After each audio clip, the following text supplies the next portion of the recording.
Hey everybody, welcome to today's video. It is still very, very cold and very, very snowy where I live. So once again, I'm sitting at my desk talking about something that I think is pretty interesting. Today's subject is flight numbers and the flight rating system. I have seen a bunch of discussion about it online recently, and whenever new players sort of go out to buy their first discs, I think it's can be pretty intimidating to either not know what these numbers on the discs even mean, or to think you have an idea of what they mean and sort of end up choosing incorrectly because of that. Because I certainly did when I started out, and I wish I knew this stuff then. So hopefully, this overview of the flight rating system will be helpful to you if you're looking for discs or just have no idea what the numbers on the discs even mean. So let's get right into it. Just as an overview of the rating system itself, Innova Champion Discs first came up with a four-number system in 2009. Before 2019, Discraft had their own unique rating system, which was just a single digit that told you where the disc would land relative to the thrower. But Innova's is the one that got adopted by most of the major brands, including Discraft, because the four numbers tend to give a better general idea of what the disc does under certain conditions, which we will get into here shortly. Respectively, the four numbers mean speed, glide, turn, and fade in that order. So we are going to talk about those four numbers individually, what they mean, and how they can help you. First up is speed, which is rated between 1 and 14. This is the most important rating number of the four. It tells you how fast the disc needs to be thrown before the following digits hold. So, for instance, I think the best example that I can give is the Innova Destroyer. It is a 12.5 minus 1 3. What that means is a 12 speed disc needs to be thrown at speed 12 before the 5 glide, minus 1 turn, and 3 fade become valid. What the heck does that even mean? We'll get into it here shortly. But in general, speed is a function of rim width, meaning the higher the speed, the wider you can expect the rim to be. The higher the speed, the more aerodynamically efficient discs tend to be. A big misconception that people have when they're buying their first discs, I fell into this trap early on. More speed does not equal more distance. Getting a height, like maximum speed distance driver, does not guarantee that you will be throwing the disc further. You have to have the arm speed that matches the disc's speed in order to get the most utility out of it. So that does beg the question, how fast do you even throw? At which point we come to the quote rule of 35. It's not really a rule, it's just sort of a thing that a lot of people use, and I generally find that it holds pretty true, so we're going to be talking about it here. The rule of 35 is you go out into a field, throw a bunch of discs, or if you've thrown before, divide your maximum comfortable driving distance by 35 feet. The result is generally a good estimate of your arm speed. So if you're averaging 350 feet, you have roughly a 10 speed arm. Throwing discs faster than your arm speed generally makes them behave more overstable than you could expect them to be otherwise. Overstable, again, for people that may not know, overstable for right-hand backhand throwers, which is the majority of players, overstable discs tend to land very far left relative to the thrower after being released.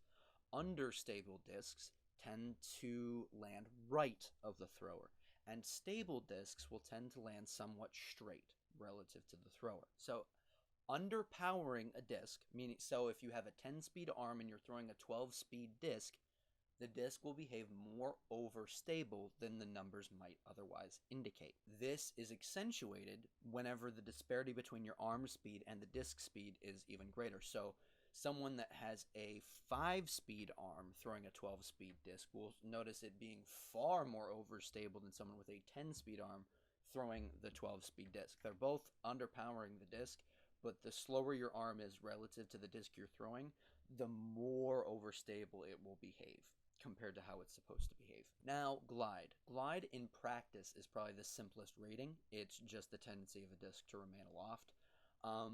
In general, the glidier a disc is, the more dome you'll see on it, so it'll like have a more convex top to it. But this isn't always necessarily true. This rating has sort of the least impact in terms of the shape of the flight. It's just how long the discs will stay in the air. The last two digits, turn and fade, sort of have to be compared. They have to be coupled together. They determine the shape of the disc's flight.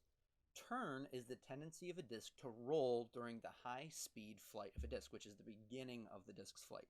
So after you release the disc, what will it do in terms of moving left or right? So turn, the greater the negative number for right-hand backhand players, this will mean that the disc will trend far to the right. So the two discs that are shown on the right side of the screen are an Innova Firebird and an Innova Roadrunner. The Firebird has a turn rating of 0. So as you can see at the beginning of the flight, it doesn't go left, it doesn't go right, it flies very, very straight. Your experience in practice may be completely different for that specific disc, but again, these estimates are assuming a couple things. Flat release at the proper speeds. Whenever you compare that to the Roadrunner at the bottom of the screen, which has a turn of -4, you can see that the disc flies a great deal to the right at the beginning of its flight. So the difference between a 0 turn and a 4 turn, or -4 turn rather, is a great degree of flight toward the right. Turn is accentuated in headwinds, so what might be a -4 turn for this Roadrunner in no wind could turn into like a -6 in a headwind.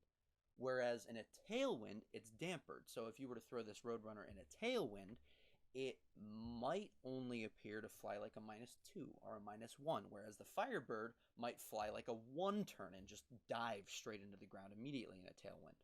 This is why, in general, in a headwind, it's better to throw discs with very, very little turn, so closer to 0, whereas in a tailwind, sometimes it might be optimal to throw more understable discs like the Sidewinder Roadrunner, something to that effect, because the tailwind will cause the discs to fly straighter. Turn can also sort of synthetically increase arm speed. Great examples of this are like the Discraft Hades, the Innova Shrike, the Innova Turn, discs that have a bunch of high-speed turn. Players that don't have the arm speeds required for these discs may still be able to get a decent amount of flight out of them without them just crashing into the ground. This is because, in general, discs with a higher degree of high-speed turn are more forgiving of lower arm speeds, and they won't tend to crash into the ground as quickly. So, say if you have an 8-speed arm and you're throwing a 12-speed Hades, you might be able to get more distance out of it simply because it's more understable. So if you're looking for a high-speed distance driver, but don't necessarily have the arm speed for one, getting one that is more understable would be able to synthetically sort of increase your arm speed so you can get more distance from that disc, even though you don't have the arm for it necessarily. So that's one thing to take into consideration. Now for fade. This can be rated anywhere between 0 to 6. On the right side now we have the Innova Firebird versus the Innova Thunderbird. Both of them have a turn rating of 0, but the Firebird has a fade rating of 4 versus the Thunderbird's 2.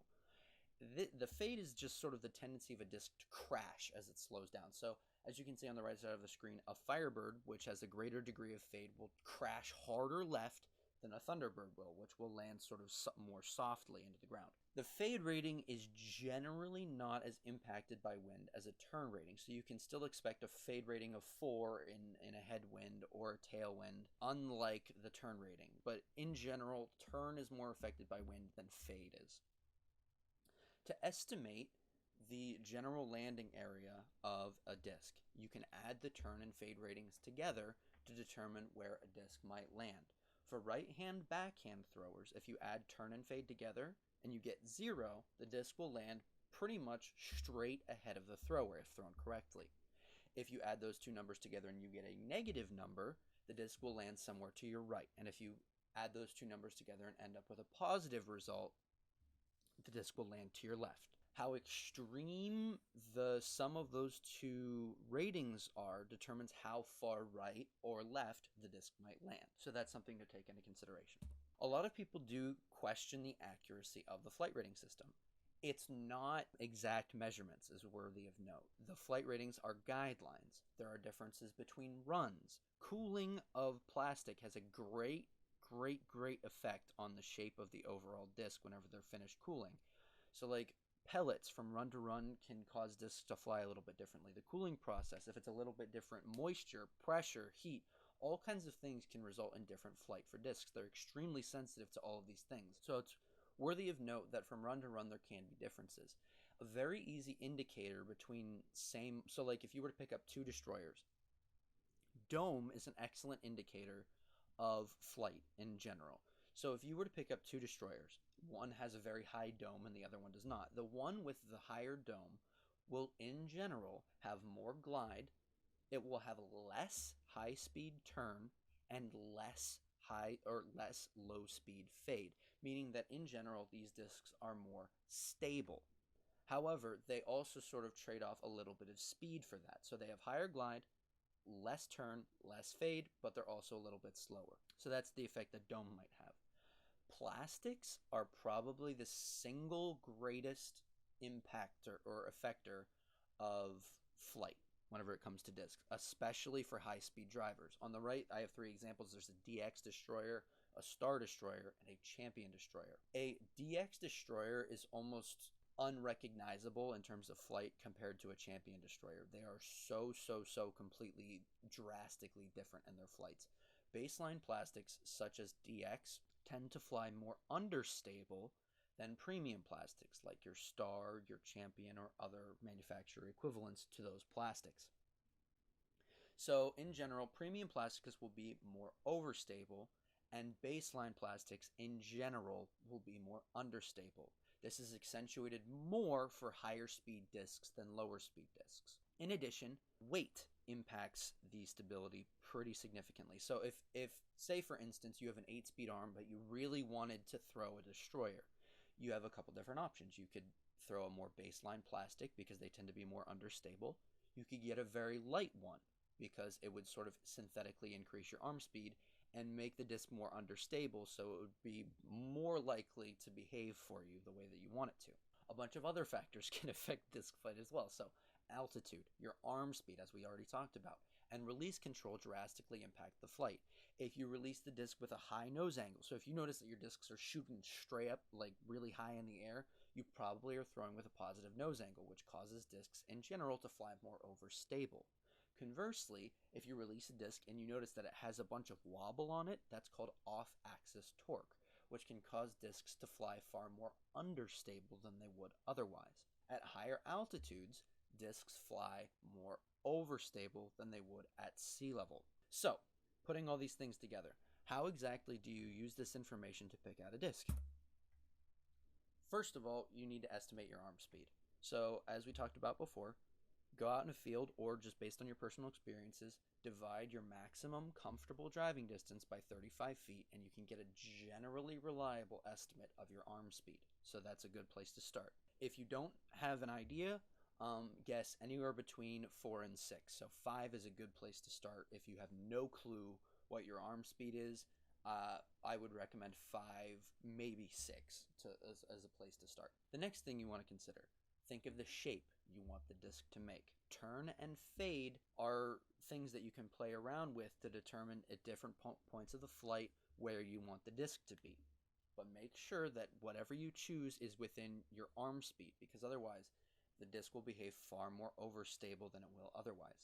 Step 3 is add the turn and fade together to see if the disc will land where you want it to. Remember, for right-hand backhand throwers, if it's a positive number from adding turn and fade, it will land to your left. If you add those two digits together and it's negative, the disc will likely land to your right.